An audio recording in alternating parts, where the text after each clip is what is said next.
కాదా? ప్రమాద ఘటనకు జరిగిన కారణాలు కూడా బయటకు రావా? మేనేజ్మెంట్ మీద కేసులు పెట్టరా? చర్యలు తీసుకోరా? ఈరోజు మేము అడుగుతా ఉన్నాం. 54 మంది చావుకు కారణమైన మేనేజ్మెంట్ మీద మర్డర్ కేసు పెట్టి లోపల వేయాలన్నా వద్దా?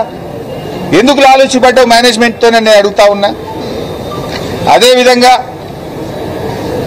ఇవాళ చనిపోయిన దాంట్లో తెలంగాణ వాళ్ళు 2 ఉన్నారు, ఆంధ్రప్రదేశ్ వాళ్ళు 9 మంది ఉన్నారు, మరో 43 మంది ఉత్తరప్రదేశ్, బీహార్, ఒరిస్సా, వెస్ట్ బెంగాల్, మహారాష్ట్ర, జార్ఖండ్ తదితర రాష్ట్రాల వాళ్ళు ఉన్నారు. ఇది ఎవరైనా ప్రాణం ప్రాణమే కదా, భారతీయులే కదా, వాళ్ళ పట్ల ఎందుకు ఇంత నిర్లక్ష్యంగా ఉన్నావు?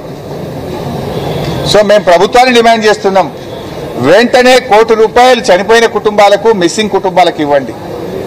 తీవ్రంగా గాయపడ్డ వాళ్లకు ₹50 లక్షలు ఇవ్వండి.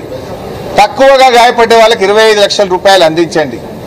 అందరికీ డెత్ సర్టిఫికెట్, ఎఫ్ఐఆర్ కాపీ, పంచనామా కాపీలు కూడా ఒక ఫోల్డర్లో పెట్టి ఆ కుటుంబాలకు ఇంటి వద్ద తీసుకుపోయి ఇచ్చిరండి. అదేవిధంగా గతంలో కూడా ఒకసారి ఇక్కడనే సదాశివపేటలో ఒక యాక్సిడెంట్ అయింది. సంగారెడ్డిలో ఒక ఓఆర్ఆర్ మీద యాక్సిడెంట్ అయితే ముస్లిం మైనార్టీలు చనిపోతే ఆ రోజు నేను జిల్లా మంత్రిగా ఉన్న చింత ప్రభాకర్ అన్న నా దృష్టికి తెస్తే 5 లక్షలు ఎక్స్గ్రేషియా ఇచ్చి ఎంఆర్ఓ వాళ్ళ ఇంటికి పోయి పంచనామా, ఎఫ్ఐఆర్, డెత్ సర్టిఫికేట్ ఇంటికి పోయి ఇచ్చి ₹5 లక్షల చెక్ ఇచ్చి వచ్చినాం. మేము రాష్ట్ర ప్రభుత్వం తరఫున సాయం చేసినాం. వారం రోజుల్లో ఇచ్చినాం. నువ్వు నెల రోజులు అయిపోయా పట్టించుకోవు. పక్కన ఆంధ్రప్రదేశ్ 3 రోజులు ఇచ్చినా నీకు బుద్ధి రాకపోయా? నీకు ఎందుకు ఈ బాధ్యత ఇచ్చి మళ్ళా అసలు ఒక్కసారి రివ్యూ చేసినవా రేవంత్ రెడ్డి? నెల రోజుల తర్వాత ఇప్పుడన్నా రివ్యూ చేసినవా? ఎక్కే విమానం, దిగే విమానం, ఢిల్లీకి పోడు, ఢిల్లీకి వెళ్ళొచ్చుడు తప్ప ఇంతమంది చనిపోయిండ్రు, వాళ్ళ పరిస్థితి ఏంది, యాక్సిడెంట్ ఎందుకు జరిగింది, ఇటువంటి జరగకుండా చూడాలని ఒక రివ్యూ అన్నా చేసినవా రేవంత్ రెడ్డి అని నేను అడుగుతా ఉన్నా. ఇది ఎంత బాధ అంటే ఈ రేవంత్ రెడ్డి పాలన చాలా గమ్మత్తుకున్నది.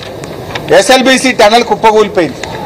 6 డెడ్ బాడీలు అలానే ఉన్నాయి. 150 రోజులు అయిపోయాయి. 150 రోజులైనా ఎస్ఎల్బీసీ లోపల ఉన్న శవాలు బయటకు రావడం లేదు.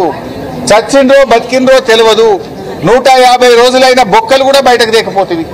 సిగాచి ఘటనలో 8 మంది శవాలు ఇవ్వకపోతుంది, బొక్కలు ఇవ్వకపోతుంది, బూడిద కూడా ఇవ్వకపోతుంది. ఇది నీ పాలన. ఎంత బాధ్యత రహితంగా ఉన్నావు అంటే ప్రభుత్వము సకాలంలో స్పందించడంలో, ప్రాణాలు కాపాడడంలో రేవంత్ రెడ్డి ప్రభుత్వం వైఫల్యం, మృతదేహాలు అప్పగించడంలో రేవంత్ రెడ్డి ప్రభుత్వం వైఫల్యం, పరిహారం చెల్లించడంలో రేవంత్ రెడ్డి ప్రభుత్వం వైఫల్యం. నువ్వు సకాలంలో స్పందించుంటే ఆ రోజు మేము వచ్చినాం.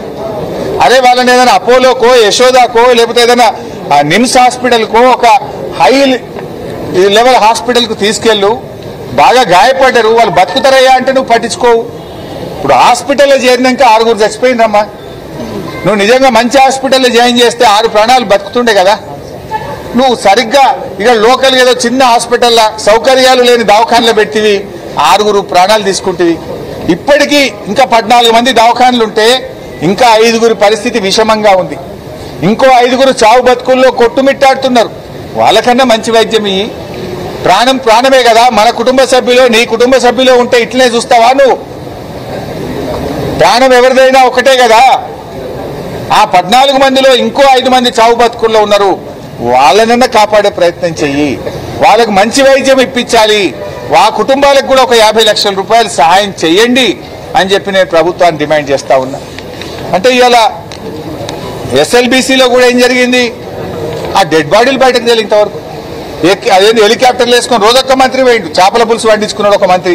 మనం చూసినాం కదా ఎస్ఎల్బీసీలో. చేపల పులుసులో మంచుకుంటాయిరా వంటరా అంటాడు. సచ్చి వాళ్ళు ఏడుస్తుంటే నాకు చేపల పులుసు కావాలట ఒక మంత్రికి.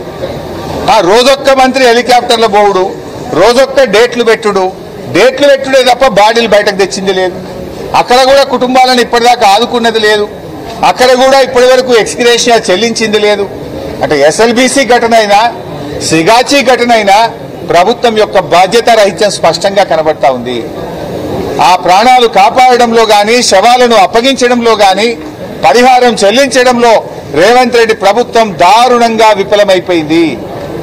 మాట్లాడితే సోషల్ మీడియాలో పోస్ట్ పెడితేమని అరెస్ట్ చేసినావు. అరే 54 మంది చావుకారమైన సిగాచి యాజమాన్యాన్ని ఎందుకు అరెస్ట్ చేయవు?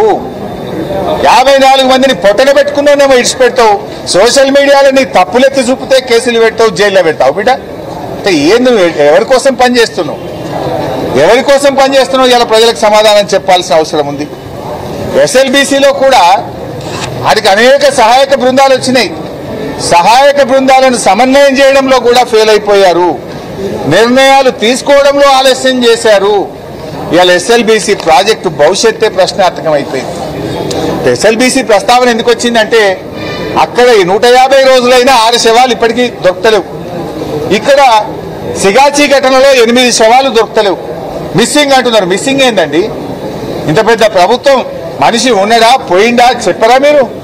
ఆ మిస్సింగ్ పేరు మీద ఎన్ని రోజుల వరకు వాళ్ళకి డెత్ సర్టిఫికేట్ ఇస్తారు, ఎన్ని రోజులకు వాళ్ళకి ఎక్స్గ్రేషియా ఇస్తారు? ప్రభుత్వం రివ్యూ చేయాలి. మిస్సింగ్ అయినా చనిపోయినా 54 మందికి తక్షణమే కోటి రూపాయలు ఇవ్వాలని మేము డిమాండ్ చేస్తున్నాం. ఈరోజు జిల్లా కలెక్టర్ గారికి మేము అన్ని విషయాలు కూడా చెప్పి బాధితుల పక్షాన వాళ్ళ యొక్క బాధను వాళ్ళ గోసను వినిపించే ప్రయత్నం చేశాం. ప్రభుత్వం స్పందిస్తుందని, ప్రభుత్వం ఆ కుటుంబాలను ఆదుకుంటుందని మేము ఆశిస్తా ఉన్నాం. ఒకవేళ స్పందించకపోతే మాత్రం మేము మా యొక్క పోరాటాన్ని మరింత తీవ్రతరం కూడా చేస్తాం. నేను ఒకటే ముఖ్యమంత్రితో కోరేది ఒకటే, ఇలాంటి విషయంలో కూడా మీరు బాధ్యతారహిత్యంగా ఉండొద్దు, కొంత బాధ్యతగా వ్యవహరించండి, మానవీయ కోణంలో ఆదుకోండి, వెంటనే తగిన నిర్ణయాలు తీసుకోండి. మేము తొందరపడలే కదా. నెల రోజులు ఆగిన తర్వాత ఇవాళ కలెక్టరేట్కి వచ్చాం. నెల రోజుల తర్వాత వాళ్ళ రోదనలు విని వాళ్ళ బాధ చూడలేక మేము వచ్చి రిప్రజెంట్ చేశాం. మిమ్మల్ని నిద్ర లేపుదామని వచ్చాం, మిమ్మల్ని తట్టి లేపుదామని వచ్చాం. ఇప్పటికైనా స్పందించండి. గమ్మత్ ఏంటంటే నేను శనివారం నాడు మా స్థానిక నాయకులకు చెప్పాను, మండే రోజు